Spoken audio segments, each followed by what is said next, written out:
நீலகிரி மாவட்டம் கோத்தகிரி அருகே நாயை பட்டப்பகலில் சிறுத்தை புலி கவ்வி செல்லும் வீடியோ வெளியாகி பரபரப்பை ஏற்படுத்தியுள்ளது. இது தொடர்பான கூடுதல் விவரங்களை செய்தியாளர் அன்பழகன் வழங்க கேட்கலாம். வணக்கம் அன்பழகன், கூடுதல் விவரம் என்ன பதிவு பண்ணுங்க. வணக்கம் வினிதா. நீலகிரி மாவட்டம் கோத்தகிரி அதன் சுற்றுவட்டார பகுதியில் சமீப காலமாக சிறுத்தைகளின் எண்ணிக்கை அதிகமாக காணப்படுகிறது. குறிப்பாக உணவு மற்றும் தண்ணீர் தேடி குடியிருப்பு பகுதியில் உலா வருவதால் பொதுமக்கள் அச்சமடைந்துள்ளனர். மேலும் குடியிருப்பு பகுதியில் புகுந்து வளர்ப்பு நாய்களை வேட்டையாட செல்கிறது.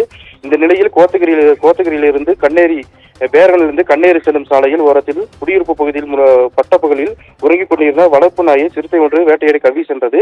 இந்த காட்சி அங்கிருந்த வாகன ஓட்டி அச்சத்துடன் வீடியோ எடுத்துள்ளார்.